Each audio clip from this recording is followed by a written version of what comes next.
Hey, this is Retired Geek Woman and Adventures with Rhiannon. This is Skyrim SE Retired Slow Play, part number 45. We're going to take up where we left off last time. This is my new home in Windhelm, and in the trophy room there's these creepy mannequins, and you can see that they move. And this creeped me out more than I can express. It's like, oh my gosh, they moved. I was thinking, okay, well, I can sleep okay in here, I guess, as long as they're in the other room, because I couldn't sleep if they were sitting here moving next to me. That was just way beyond creepy. So anyway, this is our new home that we purchased, and instead of spending just 10 gold a night to sleep in the inn, we purchased the home. And I decided that it is a good way to use all the extra gold that we end up getting is to buy these extra homes that are convenient locations. I don't plan on buying all of them, but the ones that have convenient locations do make sense to me. So I didn't purchase the enchanting station and the potion maker or the children's rooms. This is not going to be a home that I will live in. This will be a home that it's a status symbol, really, when I come here. And it's a status symbol to me in a role-playing sense that I have multiple homes, I mean, in real life, I had 2 homes at one time, and it was a status symbol for my husband, and it also was convenience because of where we were going all the time. And I hated it because it's the same thing in this world, because my stuff is in different locations and I could never remember. I've done this before in Skyrim and other Elder Scrolls games, and they're just not, I don't know where my stuff is. It's like, where did I put that? Is it somewhere else? I had that real big problem with that in Oblivion. So anyway, this will be more for showing off some weapons occasionally, sometimes, because I also have a lot of places to show off some trophy items in the Lakeview Manor House, which is my main home. That's where my family is, and that's where the potion maker that I'll never use is, and the chanting station I'll probably never use is. And it's almost completely built. If you've seen previous episodes, you can see that it's very close to being done. But you guys also, did you notice there, if you've never played before, these shelves, you can put things on those shelves. And Serena just walked in and knocked me over. As an introduction, very quickly, while I'm looking around my new house, I have a few rules and I have only a few mods. I'm kind of an anti-modder, but with Skyrim, there were a few that I found necessary. And yes, I know subscribers, and one in particular who uses over 300 mods. There's lots of mods out there, and there's reasons for those mods, and some people have to have them to play. I didn't want to have any. The Unofficial Skyrim Special Edition patch is kind of you must have to fix some bugs and things. I don't know what all it does, to be honest with you. But it's on there, and I swear it installed itself because I don't remember putting it on there. I also have convenient horses, which lets my followers ride a horse too, and also gives me a horn to call my horse anytime I want. And it makes the horse you can have armor on it if you want. I've never really cared for the look of the armor. You can also use them as a backpack, and so carrying stuff around. So convenient horses, and a quality world map which lets you see and me see the roads a lot better on the map, which was very poorly designed. So to save frustration for you guys of having to see me be lost as all the time instead of just a little bit of the time, the quality world map helps me see the roads better, especially in the snowy areas. They kind of stand out more. So that's kind of my housekeeping. I don't fast travel, and so you're going to see a lot of riding horses around. I find that it breaks immersion to fast travel. I only do that when there's a problem. I'm stuck somewhere, or I come out of a ruin and it's like the backside of a ruin and the only way to get down is to fall off the mountain. Then sometimes I'll fast travel to the entrance. That kind of thing. But other than that, I don't fast travel. I think I like to ride my horse. Even though I hate the look of the horses, I still like riding the horses to get around. And it's interesting that I just mentioned the horses and how much I don't like them. What happens when I get on this horse and try to turn around? The controls are just terrible. They're the opposite of, or not the opposite, but they're very different from the controls you use to move around. And so it's like, they should be the same. They should be the same controls, but they're not. And look at that, I almost ran off the whole entire bridge here. I ran over the guards. It's like, oh gosh. So is it just me? I don't know. I've never heard other people complain about the horses in Skyrim, but to me it's just a huge annoyance. But it becomes a necessity if you don't want to fast travel. You can use the wagons to go from major city to major city. Trying to think of other ways to get around. That's kind of about it, unless you fast travel, which again I just don't. So what we're gonna do, my next thing that I'm doing here is we're gonna head up to Markarth. We got some things that we need to do up there, and I'm pretty sure I haven't been there before. I thought I had, but I don't think I have. So also what I'm doing here is I'm looking for the daggone mud crabs, and I swear when you don't want mud crabs, they're everywhere, and when you do, they know you're looking for them because they're gone. I need them for building my house. I need the mud crab chittens. They're nowhere to be found. I'm having a heck of a time finding them. But if I'm not looking for them, then every single time I go to an edge of the water, they show up. So I'll be really grateful when I get all of the ones I need and I can stop looking for them and being annoyed by the fact that they're not anywhere. They just annoy me. I've mentioned it in my previous episodes, so you can go back and, if you're interested in this, anytime I play a game that has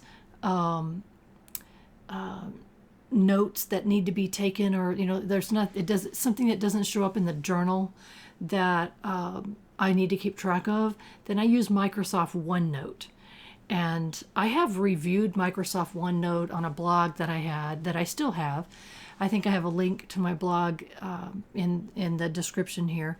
Microsoft OneNote is a free program, and the notes that you make transfer between all of your devices. So when I make a note on my iPhone, it goes to my iPad, it goes to my computer, it goes to my laptop, and that way, no matter what device I'm on, if I think of something I need to make a note of, it goes there and I can find it later. So I have that for my personal life, but I also use it for my gaming life.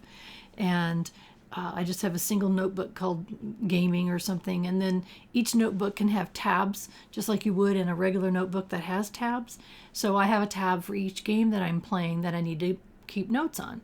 About the only thing in Skyrim that I need to keep notes on really is the building my house, because everything else pretty much is in your journal. You know, where you're going, what you're doing, and what you've done.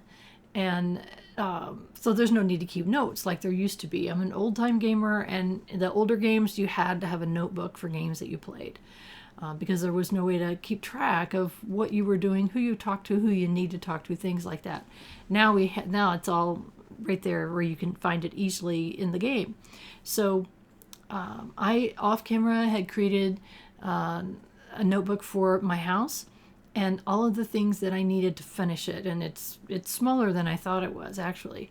Once you finish the building of the house, this is the Hearthfire DLC, which is part of the special edition and the anniversary edition if you have one of those. Then when you finish building one of the rooms, you can take away the work building station in that room so that it looks better than having a big workbench stuck in the room. So I created a list of all the things that I need, and the chittens are one of them, and I can't remember what the rest of them are. There's also some amulets that I need to collect, and I'll have to get around to looking for those, and who knows, maybe we'll do an episode of just looking for the amulets. I don't have to have them, but in the basement of the house, I can have a shrine for each of the Daedric, and I want to have a shrine for each of them just because it's a completion thing for me. I always use the Mara, but it's nice that I have the option of using the other ones if I want to. So that's why I'm looking for those amulets. Hopefully they won't be impossible to find.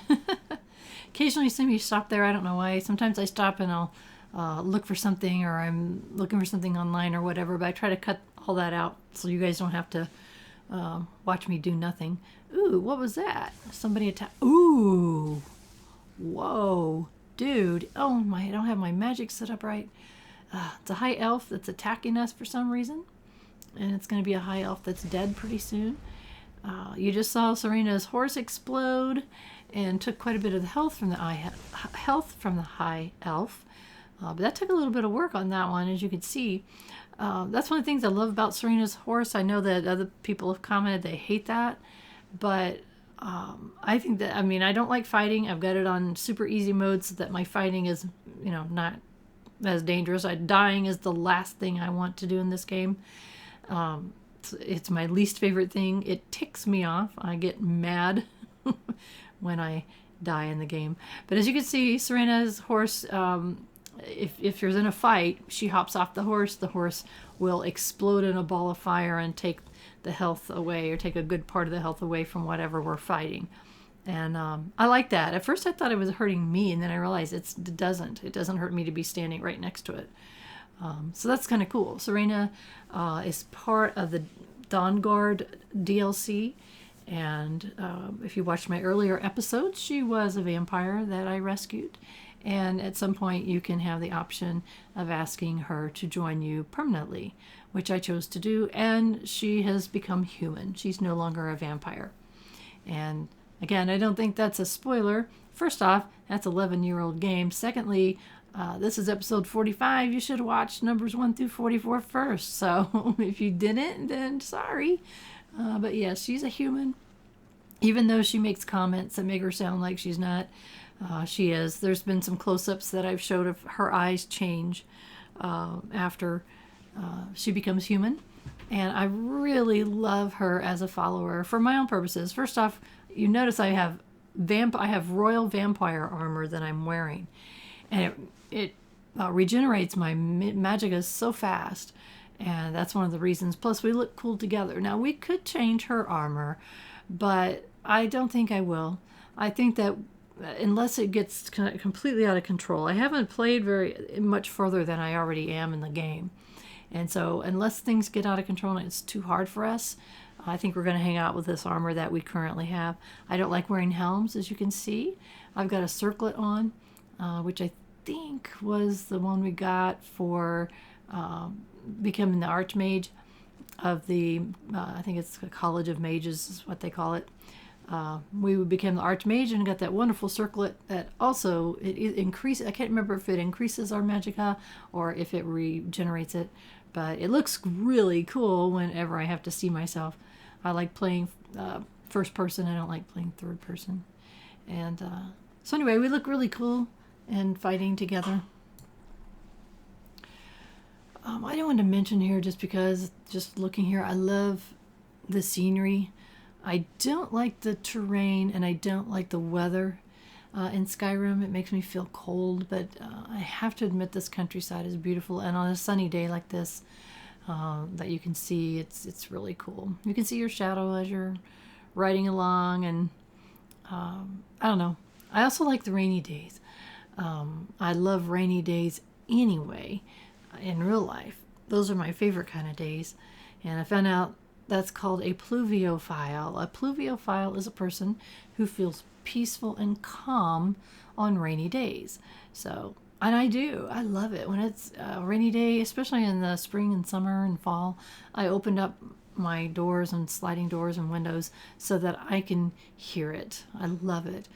There's some episodes, I don't remember how far back, where I was recording during a storm, and you can definitely hear it. You can hear the storm. It's not the storm, and it's not storming in the game. It's just storming at my house, and I just love it. I left it in because atmosphere. Plus, I loved hearing it. It makes me very happy. So, anyway, we are headed off to Markarth, and kind of enjoying the countryside here as we travel along. And for any new viewers who've not watched one of my videos before, I am retired, and I enjoy playing games in a relaxed way. That I'm not power game. I mean, I'm not, I don't have a what's the most efficient way to build your character and power through and become stronger and all that kind of thing. I don't I don't play that way. I love playing mage characters. And that's because I just like seeing the magic. And I do like it when you got what they call a kill scene that they show in Skyrim, because you can see, the magic and this very serious look on the character's face as she's taking out somebody with her magic. I just love seeing that, and it's kind of fun and cool for me. But that's not why I play the games. There's an interesting full interview with Todd Howard that I put a link to in my description here lately. The interview was on November 30th of 2022, and fascinating comment Todd made, that he feels like that the combat is the number one thing that people look for in Skyrim. That's the big deal to them. And I thought that was interesting. I thought, man, am I that off? Am I that one person in the universe that combat is not what I'm looking for? I'm looking for the story and the beauty, the role-playing parts of it. I love building my house once we were able to build our houses. I love that. Foundation, walls, roofs, the rooms, the additions, and then all the other things that come with it. To me, that is the best part. I picked up a quest there somehow. What the heck? And that's one thing I don't like about Skyrim, is you can pick up a quest just by walking by. Anyway, I love those parts of Skyrim. You will notice on my channel I have some very different games. Right now I'm doing a playthrough of Stardew Valley, for instance, and there's a very, very little fighting in that game, and I like that. It's relaxed. When I play a game like this that has fighting in it, I'm really grateful that in this case especially I can put it on very easy mode and have very minor fighting. Not as much fighting. And when I do have to fight, it's super easy for the most part. I very rarely die. Yay, a mud crab. Finally. I was like, finally found a daggone mud crab. Just like knock that thing in the next week. There we go. Got what I need. So anyway, fighting, not cool. And I'm not good at it at all. I never have been good at it. So, and sometimes you will see examples of me not being good at it. So, there's another large deer. Hopefully there's big antlers there. So you're going to see examples of not, a bad fighter for sure. But, I've had some really great comments from some of my subscribers that say they really like watching a slower play, and the way that I play, and find it to be engaging and different. And that is the whole goal and the purpose of my channel, is to show different games and different ways of playing those games, and not power through it. What's the fastest way that I can get through this game? You're never going to see that from me.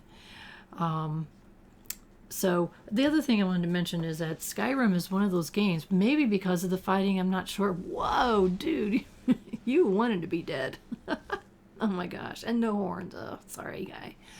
You're not going to see that from me. Skyrim is a game, though, I started to explain that I've never finished it. And I'm right about the same place that I stop always.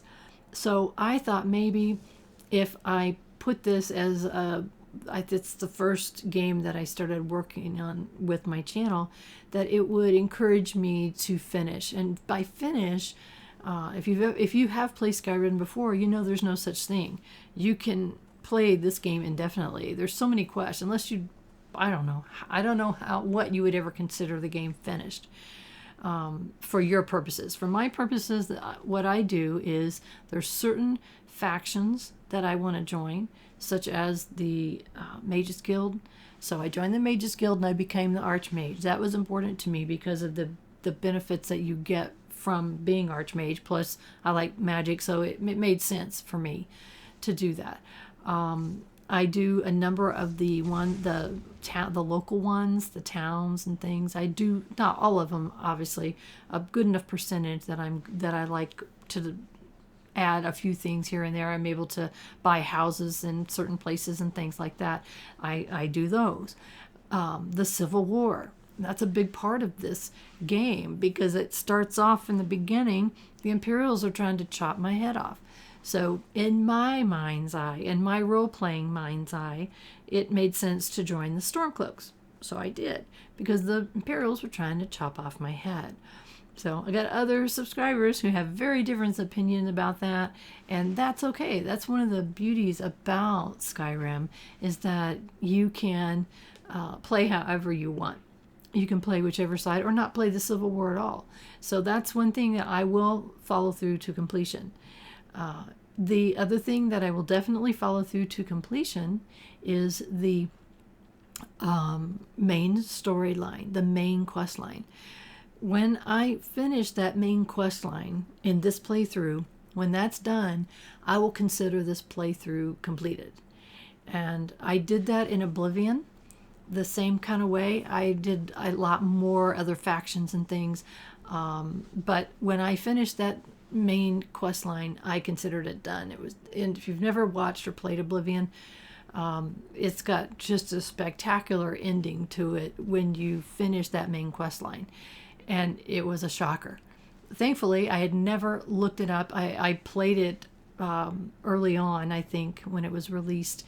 And I didn't read through the Prima Guide to the end. I purposely didn't do that.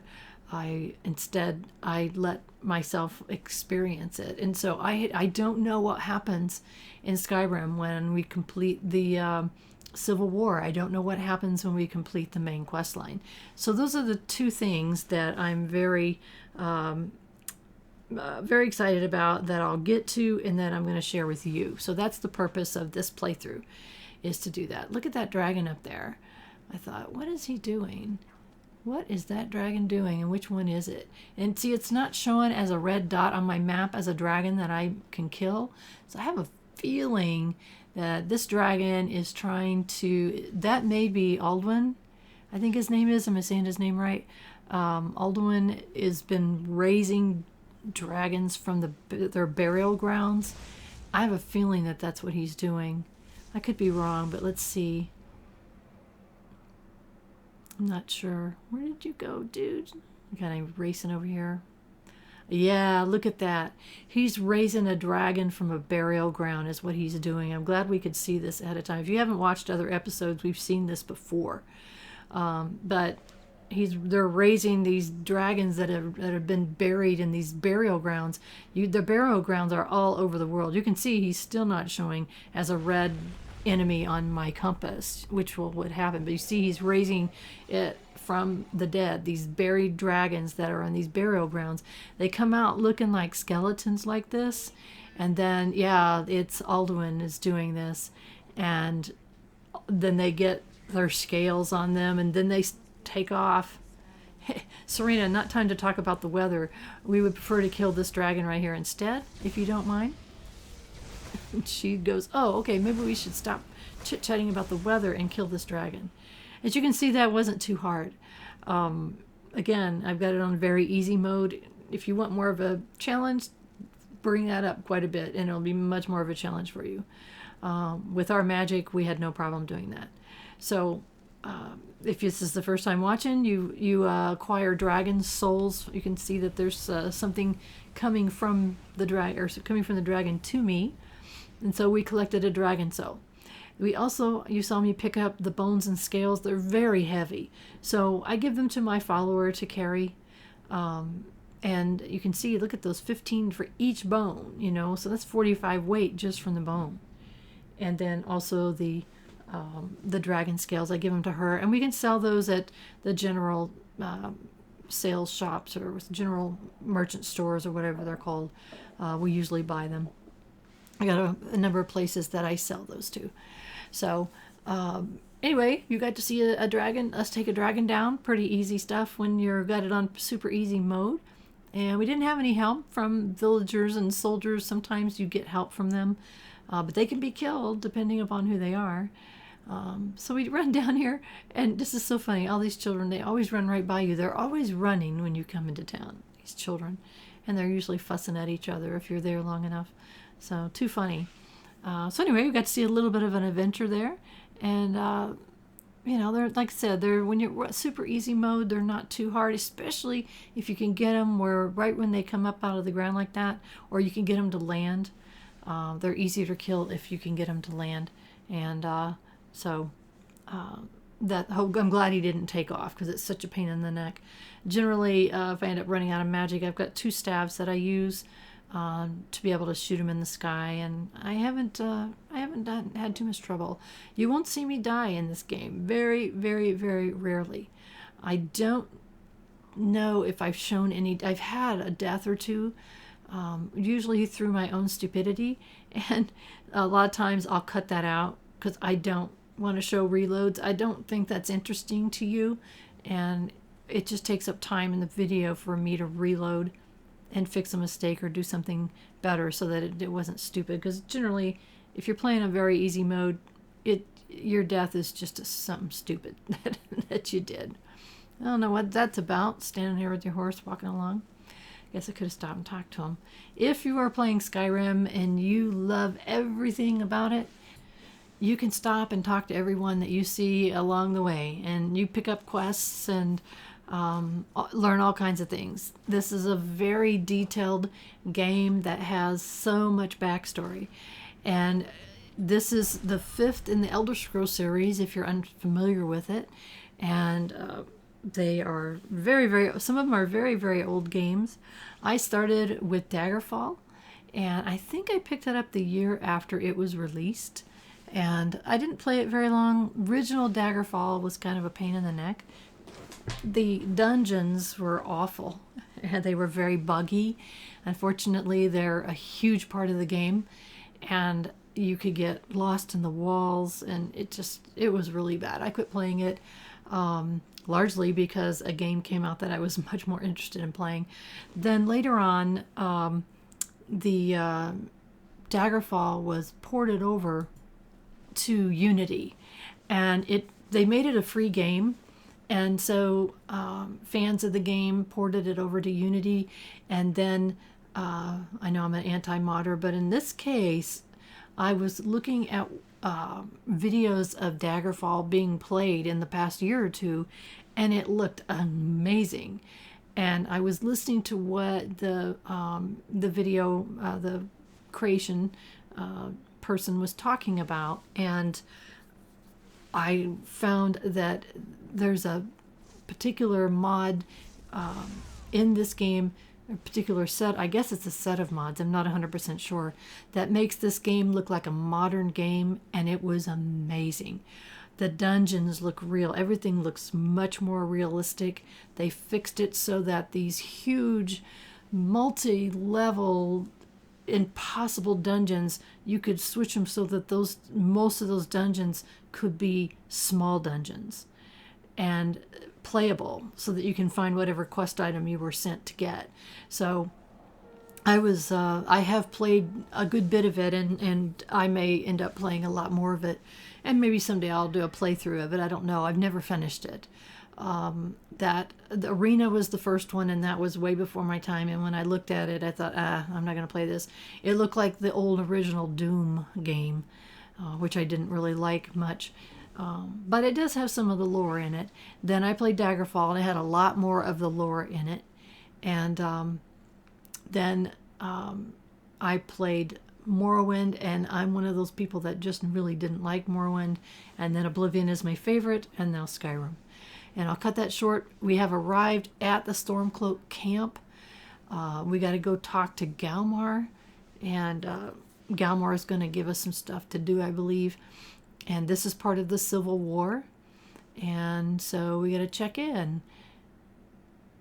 Do a quick save before we do anything else. It's like, wow, I had not saved in a while. That's bad. Don't do what I just did. We could have gotten killed by that dragon by some fluke, and then that would have been bad news. So we're reporting into Galmar, and he's saying, hey, go over to Markarth. And, so we got to go over there. I see. So someone looks like they might be a traitor. So we got to go get proof of his belief and persuade him, in quotes, to aid in our course, or aid in our cause. No, we wouldn't. So that's why we're going to Markarth, is we're going to go find this guy, and we're going to try to persuade him. Look at Serena's eyes. You can see they're green now. They used to be red. So, okay. Yes, you can always count on us, Galmar. I like it that Serena just kind of interjects some random things sometimes. Too funny. All right, so we're supposed to go find evidence of this guy's loyalty to either the Stormcloak's cause or Imperial. We got to go find out, and we got to go to Markarth to do it. Now, I am almost confident that I have not been to Markarth in this playthrough yet. I mean, it's a really weird city anyway. So I just wanted to mention that I think I haven't, but we'll find out. And that is more of the Dragonborn, I think, or main quest. I think it's the main quest. I was looking at one of the other things that we needed to do. So there's lots of things that we need to do, a long way to go still. I hope you continue on with this journey with me. Got to give my shameless plug for please subscribe to my channel if you have not. It does a number of things. It makes YouTube like me better, and it shows more people who might be interested in my videos and what I'm doing, and it also gives me validation that I'm doing something that people find valuable, and it's affirmation that I'm doing something that people find valuable. So I really do appreciate those subscriptions. Every single morning when I get up, the first thing I do is check and see, do I have any new subscribers today? It's a very exciting thing for me. So if you haven't already done so, please subscribe. It doesn't do anything to your account. It just puts it, it just sticks it on a place that shows you that your subscriptions. If you are not a member of YouTube, you can easily create an account and then use that to subscribe to my channel. And I really would appreciate that. So thank you so much for listening to my shameless plug. And now we're trying to get, how the heck do we get out of this little valley here so that we can get back on the road, which is what I'm trying to do, and get on to Markarth. When you see me riding my horse like that, as much as I possibly can, I will sprint because it just makes things go faster for you. Sometimes you sprint and you go off a cliff or whatever, so that's almost happened. It's happened to me many, many times in the past, so we're going to try to make that not happen. But, oh, look at that beautiful water down below. I used to be searching for goat horns for my house, so I'm happy to say that we no longer need any more. So all the goats in the world are now safe from me once again. I'll be happy when I have enough antlers and all the deer can be safe from me. I don't like killing the sweet animals that don't attack, the bunnies or whatever. Not my gig. I don't like doing that. Checking the signs here and say, okay, where am I going? So I'm just making sure I'm not making wrong turns. You can see the roads a lot better. If you have Skyrim and you look at those roads without that mod attached to it, you won't see those roads very well. So I'm really glad that I saw that.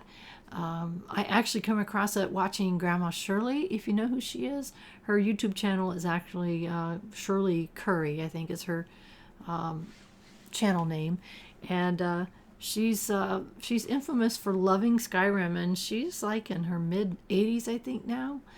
And she is just fabulous. And so I watched a lot of her videos, and I saw one time that she had a follower get on a horse, and that's what got me curious, because up to that point, for a pretty good a decade or so, I didn't have any horses in the game, period. I wouldn't play them because they were so annoying. Your followers would get way too far behind and they turn around and go back wherever they came from. It was very, very annoying, but I saw a follower get on a horse. So then I was looking at her descriptions, and it's one of her mods was the convenient horses. She's got a son, I think, that's helped her get it all set up and make it much more easily playable for her.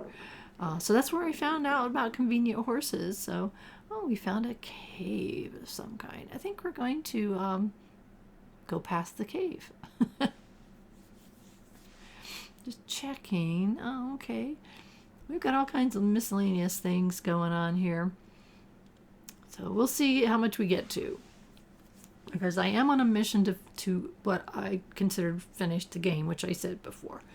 So we'll see how much of that we get done. I'm not sure.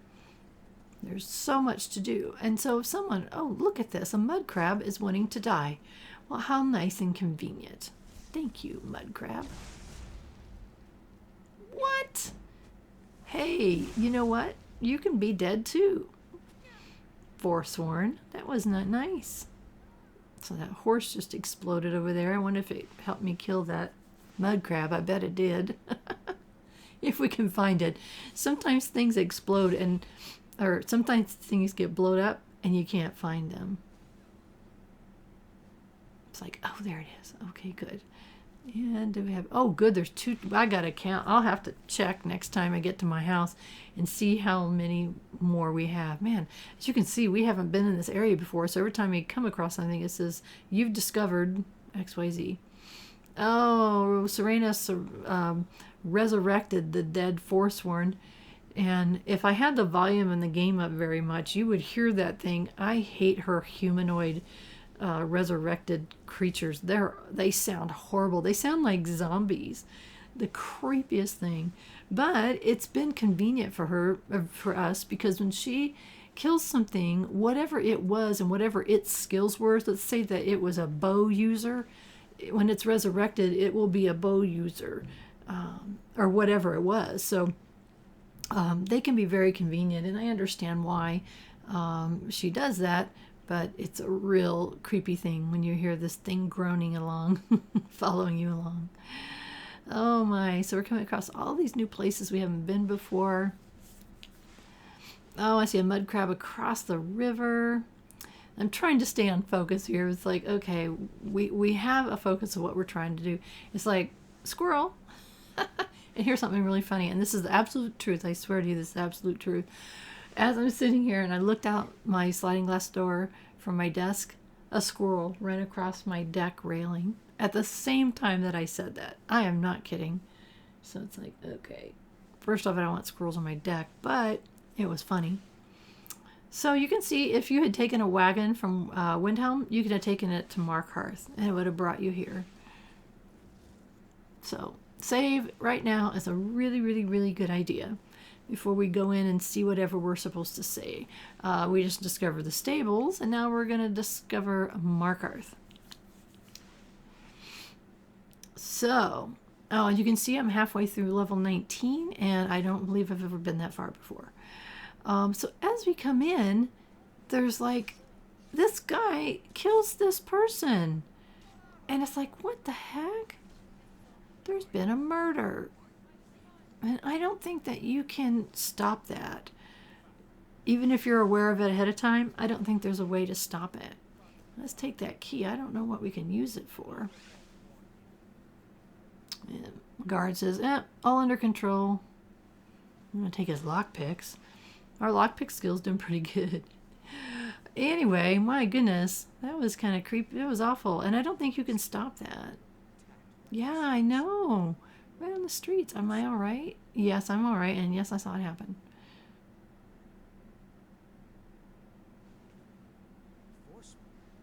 Yeah, it's, you know, depending upon how you answer these questions, it can determine things. So I'm always really worried about answering a particular way and getting something wrong. You know what I mean? It's like I'm on this side of the Civil War. I don't want to say the wrong thing and affect something. And I never know what that really is. Not sure. And that's one reason why I've been really careful when I've played this game in the past and used the Prima guide, because it'll tell you which, you know, what your answers affect. And you can see Markarth is a really interesting town. It's very different. It's built into the side of a mountain. So you've got multi-levels of steps and places to go up. And it's very strange. I never really cared for it. I know some people love it. I got one relative that loves it, and their house, the first house they get, is in Markarth. But to his or hers each own. So that's the cool thing about this game, is that you can play it all kinds of ways. So doing a quick save, or doing a save here so that I can make sure. I don't know really what we're doing. I know we got to go talk to this guy, and we'll see what happens.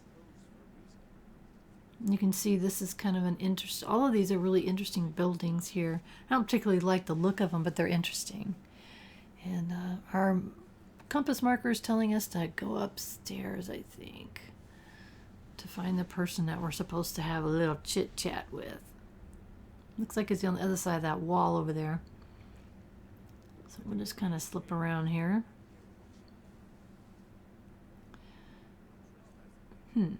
Okay.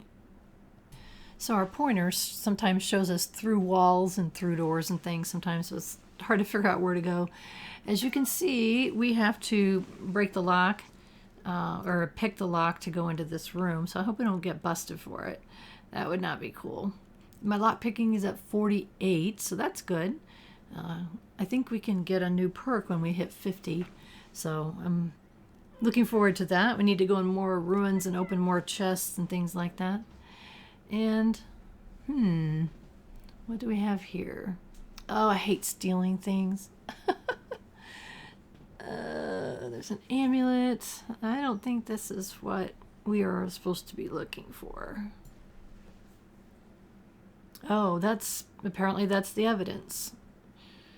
So he's a Talos follower. Or sneaking. I'm in the sneak mode. You can see Serena is sneak mode. I don't sneak very often, so when I do, it cracks me up when I look around and there she's like all crouched down, sneaking. Aren't we sneaky? No, we're not sneaky in any way, shape, or form. So our next objective is supposed to blackmail this guy. And I am not sure why that is what we're supposed to do. I guess he said persuade someone to come to our cause, and I guess that's the way we persuade, is by blackmailing. Now that doesn't seem overly virtuous in my opinion, but that's what we got to do, I guess. Civil war sometimes is not, there's things non-virtuous you have to do in a civil war, I guess. So this guy tried to stop us from seeing the Jarl, which we don't really want to see. We want to talk to the guy sitting next to him. So the Jarl's left-hand man, I guess.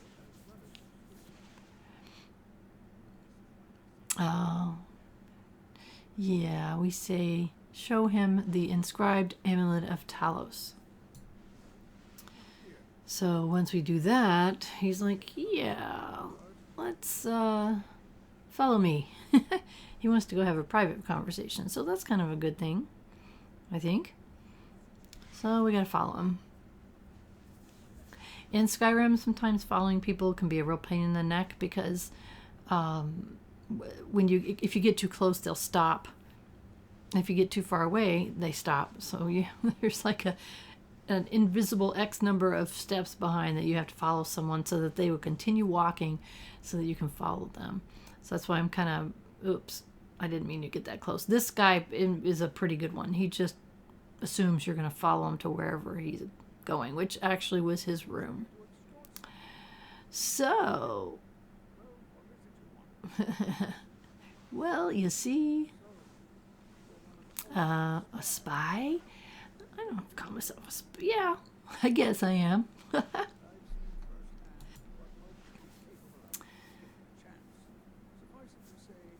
Okay. But I think he's the spy. Oh, really? Oh, that's right. His nephew is the Jarl. Uh-oh. So, good idea. I guess we found that necklace.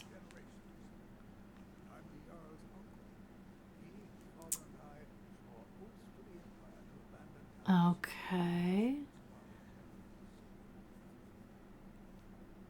An agreement. Okay, that would help. I'm listening. Go ahead. Normally when I play, but I'm playing by myself, I don't have the words on the screen because that breaks immersion to me. I want to hear what they're saying. But for the purpose of me showing this to you, and I'm talking over the words that they're saying, and I've got the volume turned way down, that's why they're on the screen, so that those of you who want to see what they're saying, you can actually see.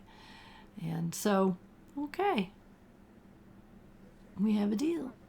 They're taking a wagon by solitude. If you hurry, you'll catch them before they get far. Alrighty then. So we have the next piece of the Civil War. Supposedly we could catch up to some wagon of significance. So we're not looking for any work. All right. That's going to be our next thing. We got to report back to Galmar. So cool. That is going to be the next thing that we do, I believe, depending upon where it's at and we're not doing something else. And I think that's going to be a good place for us to stop today. We're also going to be working on the Alduin's wall at Karthspire. We've got a lot of things we're going to be doing. Thank you for following me along in this journey. I'm really glad that you are. And if you haven't done so, please subscribe to my channel. And the most important thing, though, of all is I hope that you have a wonderful rest of your day.